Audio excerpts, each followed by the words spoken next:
Hey, what's up, guys? I read a book recently called Dr. Faustus, and I really wanted to share this book because I found it to be very interesting and introspective.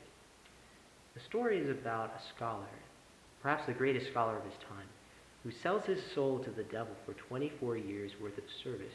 Now, that's not what I think makes this story so compelling. What really makes the story great is the character of Dr. Faustus himself. He's a very believable sort of character, and the decisions that he makes are the same sort of decisions that individuals recognize in themselves or people that they know very well. And while the story might seem like it wouldn't really parallel very well into a modern society, I find actually that it does. And that's really what I wanted to share this book. Now, the story begins with Dr. Faustus in his study, trying to figure out what to do with his life. He considers four things: being a philosopher, studying medicine, studying law, or studying divinity. And he gives a whole bunch of different reasons why he doesn't want to do each one of those things. Because he's searching, the main reason is that he's searching for a grander purpose, something greater than himself, something to make himself great, I suppose. Since he can't find any reason any purpose like that, he sells his soul to the devil and basically engages in a life of pleasure and what they call sin back then. Now, what a lot of people argue about this story is that it is a story about hubris and pride, and that is what ultimately leads Faustus to selling his soul to the devil. I have a slightly different take on the story. I think that the main character flaw in Faustus is not necessarily his pride, but the fact that he doesn't find a purpose. And a lot of people might argue that because of his pride, he's not able to get a purpose because he's too good for all of them.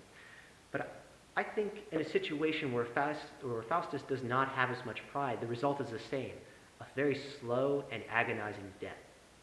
Now, in my take, because he cannot find this greater purpose, he engages in this life of just sensory pleasures. And there's nothing necessarily wrong with that. But the problem is that it's not nourishing the same way that a purpose is. I guess I could analogize it to like eating candy. It gives you an immediate satisfaction, but you can never be filled off of candy. And if you eat too much candy, it can make you sick. And that's exactly what happens to Faustus. He becomes sick off of these sensory sort of pleasures because they have a diminishing return. Unless there is some kind of a spiritual connection, something beyond just the physical sensation of it, eventually you build a tolerance to it. It's much like eating your favorite food.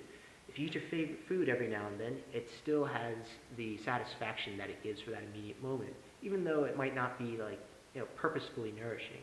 But if you keep eating that favorite food over and over and over again, eventually it just has a diminishing return. You have to eat more and more of it, or it just doesn't taste as good. But the main reason I wanted to bring up the story again is because I think it parallels very well into the modern world. Because I feel like in the modern world more than ever, people really struggle to find a purpose for their life. Now let me explain to you exactly what I mean. Of course, we all know the example of people who just don't know what to do with their life. Everyone knows someone like that. But often, I find that people who were very directed from a very early age, perhaps were very successful, often struggle with finding a purpose too. It's not something that only certain people, it's just a lot of people struggle with this in general. Suppose someone does very well in high school, they go to college, they do very well, they get the right job, exactly where they wanted to work. Then they get to a point where it's, now what? Now what's the purpose? Their whole life they had always been like, I need to get here, I need to get here, I need to get here. Now you're there. Now what do you do with your life? And I think what happens with a lot of people is something very similar to what happens to Faustus. You get to a point where you don't know what to do now, and then the conventional broadcasted wisdom today is just, well, I suppose just enjoy yourself. And again, there's nothing wrong with that. Some people will eat food, or they'll play video games, or they'll chase girls, or do whatever it is they do. And there's nothing necessarily wrong with those activities. But if that's what they're devoting their life to, just similar to Faustus, it has that sort of candy effect. It's just not intellectually nourishing. It doesn't give them the same fulfillment that a purpose does. So it slowly just poisons them to death, just like Faustus. They just die a spiritual death almost, from a starvation. So that's why I think it can parallel the modern world very much. It's because I feel that, especially in today's world, a lot of the conventional things, like having a family or religion that was available to people for a long time, doesn't necessarily work out so well in many places in today's society for a whole variety of reasons. So often we're left with a lot of people who just feel directionless and end up chasing after these simple pleasures, but again, they're just not nourishing.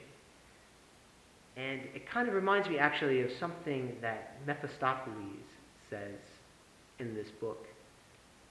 When Faustus asks him, "You're allowed to leave hell?" because he's surprised that he was summoned. Mephistopheles replies, "This is hell. All places are hell that are not heaven." And I think that's really my point. It really summarizes my point about Faustus' character. And basically, my view of this book is that it's really not so much as pride, because pride can often be something very useful. A lot of great scientists had a lot of pride, and often a lot of the very big scientific problems were solved by people who, because they had so much pride in themselves and thought they can do it, eventually one of them did actually succeed. So I don't think necessarily it's obviously a hindrance if it's a little bit too much. But I think the main problem is just that he does not have a purpose, does not have a direction, and that's what just slowly poisons him to death. So I recommend reading this book. I thought it was just very introspective. Like I said, the character is just, you just have to read the book. It's very, very believable, even though the story is set in a time where people are summoning demons and there's magic and stuff like that. Just the types of decisions that he just makes a lot of really stupid decisions. But we see ourselves making the same decision all the time on just different things that we know don't necessarily give us nourishment when we don't have a purpose, but we do it anyways because we can't think of anything constructive to do. That's exactly what Faustus does. He gets all these powers. He gets exactly what he wants, but not from a purpose perspective, and yet he just squanders the powers, and his character slowly changes over time. It slowly poisons him. Where he used to be a scholar, and even when he first summoned the devil, he asked him scholarly questions about the astronomy and different things like that. And by the end of the book, he was just playing pranks on people. Just all kinds of ridiculous stuff. So that's my take on the book. If you all end up reading this book, leave a comment below. Let me know what you think about it. If you do end up getting this book, I recommend that you read the introduction. Most of them will have an introduction, because what it does is it helps set the tone, it helps set the scene. It gives a lot of other information that's not included in the book. So I'd recommend reading that. And even though it's an older book, it was written in the 1500s, the language is not difficult to understand. There are some words in there that usually they have little notes at the bottom. It's not like Shakespeare, though, where it's sort of, you have to read it very slowly, and sometimes you have to read it twice. And in Shakespeare, a lot of times, the whole left-hand side of the page is just trying to tell you what's going on. This is not the case with this book. So I hope you found this review interesting, and I'll see you next time.